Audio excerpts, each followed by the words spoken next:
कराऊंगी। अच्छा बाबा कहते तो ठीक है, जब तेरो लाला थोड़ा बड़ा है जाएगा ना, जब बच्चों के साथ में बाहर खेलने निकले हो गलियन में तब दर्शन कर लेंगे, हम यहीं बैठ जाते। मैया कहती है भले ही अपने लाला को मैं खेलने के लिए बच्चों के साथ बाहर ना निकलने दूं, पर तो दर्शन नहीं कराऊंगी। अपने लाला को बच्चों के साथ भी खेलने को बाहर नहीं निकलने दूंगी, पर तो दर्शन नहीं कराऊंगी। जब मैया हाथ पकड़ गई तो बाबा कहते ठीक है, हमारे पास एक और उपाय है दर्शन करने का। बोले क्या? जब तेरो लाला बड़ा होएगा और जब तुम को ब्याह करेगी, जब तू बहू लेने जाएगी ना, जब तू ब्याह करेगी तो बाद दूल्हा बना के घोड़ी तो चढ़ाएगी ना, नगर में तो घुमाएगी ना, तब दर्शन कर लेंगे। मैया कहती है बाबा अपने लाला को कुंवारा रख लूंगी, पर तो दर्शन नहीं कराऊंगी। मैया नंदरानी हटी तो थी, हट करके चली गई। अब भगवान भोलेनाथ ने मन ही मन विचार किया और ठाकुर जी जो पालने में पड़े थे उनसे बाहर से ही कनेक्शन जोड़ रहे हैं, और कनेक्शन जोड़ते हुए कहते हैं प्रभु आए तो थे दर्शन करने के लिए, लेकिन मैया से बहस और हो गई। मैया कह रही अब तो बिल्कुल नहीं निकलने दूंगी। ठाकुर जी से जैसे ही इतना कहा तो भगवान कन्हैया ने पालने में पड़े पड़े वहीं से कांटेक्ट किया। ठाकुर जी कहते हैं बाबा अरे तुम्हें दर्शन करने ही थे तो 10, 15, 20 दिन, 1 आध 2 महीने बाद आ जाते हैं। अभी हम 6 दिन के हैं, अभी हम कह रहे हैं 6 दिन के भी नहीं हुए हैं पूरे, अभी बाकी है ये पूरा दिन, अभी केवल 5 दिन के हैं और तुम आ गए हो। अब बताओ इस समय हम चल भी नहीं सकते, इस पालने से यहां तक, पालने से नीचे नहीं उतर सकते, चलने की तो बात छोड़ो। केवल एक काम कर सकते हैं, रो सकते हैं, इसके अलावा और कोई उपाय नहीं है। तुम्हें दर्शन, कोई चारा नहीं है आपको दर्शन देने, केवल रो सकते हैं। तो भोलेनाथ ने दिमाग लगाया कि रोएंगे फिर तो कुछ ना कुछ उपाय हो ही जाएगा, चलो आप वही कर दो। और ठाकुर जी ने इतना सुना कि आप वही कर दो, रो दो। सो ठाकुर जी पालने में पड़े पड़े ऐसा रोए कि मैया जो है भागती हुई आई। मैया ने ठाकुर जी को दुग्धपान कराया, खूब हिलाया झुलाया, पर ठाकुर जी चुप नहीं हो रहे। जब ठाकुर जी चुप नहीं हुए तो 2-4 आस पड़ोस की पड़ोस ने जमा हो गई वहां पर। होता है ऐसा, जब किसी माँ बहन के यहाँ पहला बच्चा होता है ना तो दिमाग देने पहुंच जाती है ये, ऐसा नहीं, ऐसा कर, चुप हो जाएगा। तो मैया यशोदा के पास भी पहुंच गई। एक गोपी कहती है मैया मुझे तो ऐसा लगे कि कल नंद महल में दर्शनार्थियों की भीड़ बहुत थी, मुझे ऐसा दिखे कि काऊ गोपी की, काई गोपी या ग्वाल की नजर लग गई है आपको। अब मैया यशोदा तो ये भी नहीं जानती नजर कौन सी चिड़िया का नाम होता है, ये नजर का होए बहन। तो गोपी कहती है मैया ये नजर ऐसी होती है कि इंसान पत्थर फट जाता है, लोग कहते हैं इतनी खतरनाक होती है। लड़का जिसको लग जाती है बच्चा बस रोता है। मैया ने कहा बहन ये नजर कैसे भगे? बोले नजर भगे नहीं, नजर उतारी जावे। काहे से उतारी जावे? तो गोपी कहती है माताएं जानती हैं क्या क्या लगता है नजर उतारने में, राई नमक पता नहीं क्या क्या सामग्री। मैया नंदरानी से कह रही हैं कि रसोई में से सब लेकर के आओ, तब इस सामग्री से नजर उतारी जाएगी। और सब सामग्री मैया यशोदा लेकर के आई हैं और कह रही हैं लाला के ऊपर से घुमाओ। और कैसे कहती हैं? ऊपर से घुमाती हैं, जब घर की, घाट की, गैल की, जहाँ की हो वहीं चली जाए, ऐसे कहती है ना। हाँ मैया घुमाए जा रही है, जिसकी हो वहीं पर चली जाए, लेकिन मेरे लाला से उतर जाए। लेकिन ठाकुर जी फिर भी चुप नहीं हुए। अब जब ठाकुर जी चुप नहीं हुए तो मैया ने कहा अब का होएगा, या अब का चुप नहीं हुए हेरो बहन। तो एक गोपी कहती जो बड़ी समझदार थी, बोले मैया अब इसको नजर भी नहीं लगी है, अब हमें ऐसा लगे, मुझे तो ऐसा दिखे कि तेरे लाला को कोई भूत लग गया हो, भूत चिपक गया है। अब भूत की बात मैया ने सुनी तो मैया बहुत घबरा गई। और मैया कहती है बहन अब ये भूत कैसे उतारो जाए, ये भूत कैसे उतारे, अब कैसे उतारा जाए? तो गोपी कहती है भूत उतरता नहीं है, भूत को भगाया जाता है। मैया तो अब तक कुछ जानती वानती थी नहीं। तो मैया कहती है भूत कैसे भगाया जाता है? बोले किसी तंत्र मंत्र वाले को बुलाओ, किसी झाड़ने फूकने वाले को बुलाओ। तो मैया कहती है पूरा जीवन बीत गया, मैं तो किसी झाड़ने फूकने वाले को जानती नहीं हूँ। अब तू ही बता कहाँ से लाऊं, किसको, और तू ही कोई उपाय कर देगा, तू जानती हो। तो गोपी कहती है रुको मैं उपाय करती हूँ। और मैया को ऐसा कह करके जैसे ही गोपी बाहर आई, क्या देखती है इधर ठाकुर जी, जो वार्तालाप भोलेनाथ का हुआ था ना, तो ठाकुर जी तो लीला कर ही रहे हैं, भोलेनाथ ने अपनी लीला शुरू कर दी। जो सामने आता उसका पूरा भाग्य वर्णन कर देते। सो लोगों की लाइन लगी है, माताओं की लाइन लगी है। तो गोपी को लगा शायद यहाँ पर कुछ हो रहा है, चला देखूं तो सही। जैसे ही गोपी पहुंची तो देखती एक महात्मा बैठे हुए हैं और सबके भाग्य वर्णन कर रहे हैं, बड़ा ज्योतिष का अच्छा ज्ञान है। तो गोपी पहुंच गई भोलेनाथ के पास।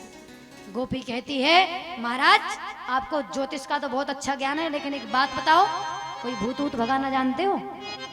कोई मंत्र तंत्र आता है? भोलेनाथ कहते हैं वो बाद में बताएंगे, पहले बताओ हुआ क्या है। तो गोपी कहती है जो नंदरानी का लाला है ना, वो बहुत रो रहा है और हमको ऐसा लग रहा है उसे कोई भूत चिपक गया है, कोई भूत लग गया है। भोलेनाथ ने सोचा उधर से नाटक शुरू हो गया, अब अपनी बारी है। तो भोलेनाथ बड़े आवेश में भर के कहते हैं गोपी तू भूत भगावे की बात कर रही है, हमारा तो नाम ही भूतनाथ है, हमारा तो नाम ही भूतनाथ है। तो गोपी कहती है फिर चलो। और महल में लेकर के जैसे ही भोलेनाथ को लेकर गोपी महल में आई है, मैया नंदरानी से कहती है मैया मैं ऐसे वैसे झाड़न फूंकने वाले, ऐसे वैसे भूत भगाने वाले को पकड़ के नहीं लाई हूँ, ऐसा भूतनाथ पकड़ के लाई हूँ कि तू सटाक भूत भगा देगा। सीधा भूतनाथ को पकड़ के लाई। अच्छा मैया ने सोचा देखूं तो सही कौन सा भूतनाथ पकड़ के लाई है। और जैसे ही दृष्टि उठा करके देखा, मुड़ करके जो भोलेनाथ खड़े हैं। मैया कहते दत्तेरी या को तो मैं बोल के आई तो दर्शन नहीं कराऊंगी, चाहे कुछ है जाओ, तू भाई को पकड़ लाई। कोई और दूसरा नाम लो या ब्रज में। तो गोपी कहती है कि मैया एक बात बता, तो अपनो वचन अपनी प्रतिज्ञा अपनी हट प्रिय है, तो अपनो लाला तनकई प्रिय नहीं है। वो रोए जा रहा है, रोए जा रहा है, मैं भूतनाथ पकड़ के लाई हूं, तू बोले जा रही है कि मैया को दर्शन नहीं कराऊंगी।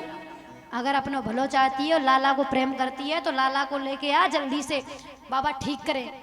और जैसे ही मैया ने इतना सुना तो मैया ने सोचा कह तो ये सही रही है। लाला को लेकर के मैया जो है बाबा भोलेनाथ के सामने आई है। और भोलेनाथ ने जैसे ही भगवान कन्हैया की ओर देखा, अब नाटक तो करना पड़ेगा, नहीं तो मैया चतुर है, फिर कुछ नहीं कर रहा है, बाबा ऐसे कैसे चुप हो सकता है। तो भोलेनाथ ने जो झाड़ा मारना प्रारंभ किया, मंत्र पढ़ रहे हैं, झाड़े मार रहे हैं। अब ठाकुर जी धीरे धीरे, जब भोलेनाथ ने झाड़े मारे धीरे धीरे चुप होने लगे। और जैसे ही चुप होने लगे तो आपने देखो जब बच्चा नाटक से रोता है तो कभी कभी जब उसे बीच बीच में याद आ जाती है ना, तो वो बीच में फिर रोने लगता है, फिर चुप हो जाता है, फिर रोने लगता है। तो ठाकुर जी का भी यही हाल था, चुप हो जाते हैं, फिर 10-5 मिनट के बाद फिर रोने लग जाते हैं, फिर शतज्ञा लेने लगते हैं। तो भोलेनाथ ने कहा मैया तेरे लाला को जो भूत लगो है ना, वो ठीक से वो पकड़ में ना आयो, अब क्या करने पड़े वो तो या भूत पकड़वे के ताई। तो बाबा कहते हैं जरा अपने लाला की एक बार मुझे नवज तो दिखा, जरा इसकी नवज को इधर मेरे समक्ष थोड़ा लाला को लेकर के तो आ। जब मैं इसकी नवज पकड़ूंगा ना तब पता चलेगा इसको कौन सा भूत लगा है। मैया कहती है बाबा तू हाथ नवज पकड़ने की बात कर रहा है, तू पूरा लाला ही ले ले, तू गोदी में ही ले ले और फिर जल्दी से भूत उतार दे जो भी इसको लगा है। और जैसे ही बाबा ने इतना सुनाओ, मैया ने इतना कहा, तुरंत लाला को गोद में दे दिया। अब विचार करो, जिस परमपिता परमात्मा का ध्यान करते भोलेनाथ समाधिस्थ हो जाते हैं, आज वो परमपिता परमात्मा गोद में आया होगा, क्या हाल हुआ होगा। भोलेनाथ ने जैसे ही ठाकुर जी गोद में लिया तुरंत समाधि में लीन हो गए। जैसे ही समाधि में लीन हुए 10-5 मिनट ना कोई तंत्र ना मंत्र कुछ नहीं पढ़ रहे हैं। तो ठाकुर जी को लगा कि बाबा अगर ऐसे ही आंख बंद किए रहे और हम तो चुप हो गए, हमने तो अपना नाटक बंद कर दिया है, बाबा कोई मंत्र मंत्र पढ़ नहीं रहे तो मैया मेरी बड़ी चतुर है, समझ जाएगी सब इसी ने किया धरा था, सब इसी का किया धरा था। भोलेनाथ की लंबी लंबी दाढ़ी थी। कन्हैया ने अपना नन्हा सा हाथ बढ़ाया और भोलेनाथ की दाढ़ी को पकड़ कर जोर से झटका लगाया, और जैसे ही जोर से झटका लगाया सही बाबा की समाधि खुली। कन्हैया मुस्कुराते हुए इशारे में कहते हैं, बाबा अगर ऐसा करोगे ना तो मेरी भैया बड़ी चतुर है, तुरंत समझ जाएगी तुमने किया है सब कुछ करो, कुछ मंत्र मंत्र पढ़ो। और भगवान भोलेनाथ सचेत होकर के भगवान कन्हैया के कान में ऐसा मंत्र फूंकते हैं कि उस मंत्र को सुनते ही श्री ठाकुर जी खिलखिला करके हंस पड़ते हैं। परीक्षित जी महाराज सुखदेव प्रभु से कहते हैं, प्रभु एक कौन सा मंत्र फूंका? भोलेनाथ ने जो कन्हैया आप खिलखिला के हंस पड़े। तो सुखदेव प्रभु कहते हैं एक ऐसा मंत्र था, ऐसा मंत्र है इस मंत्र का जाप करते ही ठाकुर जी उसे शीघ्र ही अपने पास बुला ले, शीघ्र ही उसे अपना बना लेते हैं। ये कौन सा मंत्र है? श्री राधा। भोलेनाथ जी ने जैसे ही एक बार श्री राधा रानी का नाम लिया, सोई कन्हैया श्री राधे सुनते ही कहते हैं खिलखिला करके हंस पड़े। और जैसे ही ठाकुर जी हंसे तुरंत मैया की गोद में कन्हैया को जो है दे दिया भोलेनाथ ने। अब मैया जो है भोलेनाथ से हाथ जोड़ के आग्रह कर रही है, और भोलेनाथ हाथ जोड़ के कह रहे हैं मैया अब हमें विदा दो। तो मैया कह रही है विदा बाद में दूंगी, पहले मेरा एक आग्रह सुन लो। क्या? बोले आपको भूत भगाना बहुत बढ़िया आता है, लेकिन कोई ज्योतिष मोतिष का ज्ञान है आपको? कुछ भाग माग देख लेते हो, क्यों? कुछ पूछना है क्या? तो मैया कहती है एक बहुत महत्वपूर्ण बात पूछनी। क्या? बोले मुझे ये पूछना है कि मेरा ये लाला है ना तनिक देखने में सुंदर नहीं है, कालो कलूटो सो है, एकदम काला है, सांवला है। तो मुझे ऐसा लगता है कि शायद कोई पता नहीं इसको अपनी छोरी अपनी बिटिया ब्याह हो के ये मेरा लाला ऐसे ही कुंवारा रहेगा जिंदगी भर तक। तो मुझे कृपा करके बताओ कि मेरी भी कोई बहू बहू आएगी, मेरे लाला का ब्याह म्याह होगा कि नहीं, इसके भाग में ब्याह म्याह है कि नहीं। ये मैया नंदरानी की स्थिति नहीं है, मानसिक स्थिति ऐसी नहीं है। प्रत्येक माँ की ऐसी मानसिक स्थिति होती है कि मेरे बेटा की बहू आए और ऐसी हो वैसी हो। जब बहू आ जाएगी ना तो मेरे तो काम ही बंद हो जाएंगे, बस फिर तो मैं पड़े पड़े माला सटकाऊंगी। मतलब ऐसी आशा होती है कि नहीं होती है? कोई बढ़िया सा गहना बनवाएंगी, ये तो बहू को पहनाऊंगी, बढ़िया सी साड़ी लाएंगी, ये तो बहू को दूंगी। और कहीं बहू रोल दिखाने वाली मिल गई। एक माता जी कह रही थी बहन जी बहू पहली बार आई तो चंद्रमुखी थी, चंद्रमुखी। फिर मैंने कहा माता जी फिर बोले दूसरी बार आई तो सूरजमुखी बन गई। फिर क्या हुआ? और बहन जी बोले तीसरी बार आई तो ज्वालामुखी बन गई, ज्वालामुखी बन गई। आजकल तो महाराज पूछो मत।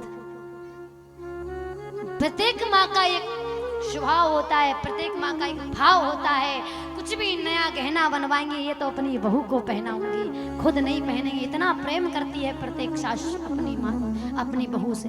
आजकल तो बेचारी अब सासू माँ जो है सास बन गई है। हमारे भारतीय संस्कृति में सास को सास नहीं कहा गया है, सासू माँ कहा गया है। लेकिन आजकल सासू माँ बेचारी सास बन गई है। और बेचारी सासू माँ ने अगर कभी कभी अपना सास वाला रोल दिखा दिया ना तो बहू रानी जो है अपने बहू वाले जो प्रत्येक समय में रोल में रहती है ना वो बहू रानी बन जाती है। फिर एक बात मुझे याद आती है, एक कोई सासू माँ अपने लड़के को बहू देखने गई। ध्यान से सुनना। जैसे ही वो अपने होने वाली बहू से मिली तो बहू से पूछा बेटा तुझे क्या क्या आता है? सिलाई बुनाई कढ़ाई लिखाई पढ़ाई क्या क्या आता है? बोले माता जी ये तो सब कुछ आता है, मुझे सब आता है। ठीक है। तो माता जी कहती हैं बेटा तुझे घर में क्या क्या आता है? बोले घर में मतलब? बोले मतलब रसोई में क्या क्या आता है? तो बहू कहती है माता जी रसोई में और तो कुछ नहीं आता, चक्कर सा आता है। सासू माँ समझ गई चक्कर सा आता है मतलब ये बना कुछ नहीं पाती है, कुछ बना नहीं पाती है। तो सासू माता जी को लगा कि जब मेरे घर में आएगी तो सिखा लूंगी। कई सासू माताएं ऐसी होती हैं, सब सासें एक सी नहीं होती। अब जब घर में बहू को ब्याह करके लाई तो 2-4 महीने बीते, बहू रोज बढ़िया अच्छे बढ़िया बढ़िया भोजन बनाती, अब ज़्यादा तो बना नहीं पाती थी। एक बार हुआ क्या कि बहू ने दाल चावल बनाए थे भोजन में, अब कोई कंकड़ चला गया धोखे से चावलों में। जैसे ही बना करके परोस करके लाई, सासू माता जी के सामने रखे, और जैसे ही सासू माता जी भोजन करने लगी, और जैसे ही वो दाल चावल चबाने लगी, जैसे ही चावल का ग्रास मुंह में रखा और जैसे ही चबाया, तो वो चावलों में वो कंकड़ मुंह में चला गया। और जैसे वो दांत के नीचे अटका, तो सासू माता जी को क्रोध आ गया, और सासू माता जी अपने सास वाले रोल में आ गई, और सास वाले रोल में आकर कहती, भगवान ने तुझे दो दुआ कह दी है, देख के नहीं बना सकती। जैसे इतना का देख के नहीं बना सकती। तो बहू अपने जो है आज तक बहू थी ना, अब बहू रानी वाले रोल में आ गई। बोले सासू माता जी, आपको भगवान ने, मुझे तो दो आंखें दी, एक कंकड़ चला, गलती हो गई, लेकिन भगवान ने आपको 32 दांत दिए, कंकड़ नहीं चबा सकती। आजकल तो महाराज कोई नहीं है जो किसी की सुनना चाहता। प्रत्येक सास सोचती है, अब तो सास ही हो गई, सासू माँ तो बेचारी रही नहीं है। सास का मतलब पता है क्या होता है? बता दूं? सासू माता कह रही बिल्कुल मत बताओ, वैसे तो महाभारत होता रहता है, मत बताओ। सास का मतलब होता है जो अपनी बहू को चैन की सांस ना लेने दे, वो होती है सास। और सासू माँ कौन होती है? जो माँ के जैसी होती है, वो होती है सासू माँ। अब बहू की नहीं बताऊंगी, नहीं तो अब शाम को पक्का होगा फिर। मैया नंदरानी, प्रत्येक माँ को बहू का शौक होता है, बहू आ जाएगी तो पड़े पड़े माला सटकाऊंगी, कोई काम धाम नहीं करूंगी। और कहीं बहू पढ़ी लिखी मिल गई महाराज 8 बजे उठने वाली, तो फिर तो सासू माता की जिंदगी ऐसे नरक बना देती, कुछ पूछो। आजकल की बहुएं सुबह 8 बजे सो के उठती हूँ, पता है क्या कहती हैं? सासू माता जी, मम्मी अगर थोड़ी सी चाय बची हो तो दे दो, सर में बड़ा दर्द हो रहा है। अरे तुम्हारे तो सर में दर्द हो रहा है, अगर उसकी खोपड़ी में दर्द हो गया ना तो सूप न खा बन के टूट पड़ेगी तुम्हारे ऊपर, सोच लेना कभी। लेकिन बेचारी आजकल सासू माताओं की नहीं चलती इतनी। मैया नंदरानी कह रही हैं, बाबा मेरे लाला को कोई अपनी छोरी ओरी देगो। बाबा ने जैसी ठाकुर जी के विवाह रेखाओं को देखा तो क्या देखते हैं कि एक आध छोरी की बात कर रही हैं, अब 1 आध 2 4 6 हो तो बताऊं, यहाँ तो जा लंबी लिस्ट पड़ी है। मैया से कहते हैं, मैया तो कैसी बहू चाहिए? बोले बढ़िया हो, सुंदर हो, सुशील हो, जो मैं कहूँ बात माने मेरी, बात सुने मेरी, सुंदर हो, बढ़िया हो। तो बाबा कहते 1 आध हो तो बताऊं। मतलब? बोले तेरे लाला की ऐसे ही 16,108 पत्नियां होंगी जैसे तू चाहती है, तू एक की बात कर रही है। बाबा आशीर्वाद दे के चले गए। जाने लगे तो मैया कहती हैं, बाबा कुछ दिन यहीं गोकुल में रह जाओ, अगर मेरा लाला कहीं दोबारा रोया तो कहाँ ढूंढूंगी मैं आपको। तो कुछ दिन बाबा वहीं रहे हैं। आगे सुखदेव प्रभु वर्णन करते हैं कि नंद भवन में जो है इतना सुंदर महोत्सव मनाया जा रहा है। इधर जो कंस भागता हुआ महल में गया था ना, इसने तुरंत आपातकालीन मीटिंग बुलाई, और उस आपातकालीन मीटिंग में अनेक दैत्यों को बुलाया। सभी दैत्य बैठे हुए थे, परामर्श कर रहा था कि कैसे ढूंढा जाए अपने काल के लिए जो उसने आसपास जन्म ले लिया है। तो सभी दैत्य परामर्श कर रहे थे, वार्तालाप कर रहे, तभी वहां पर एक बकासुर की बहन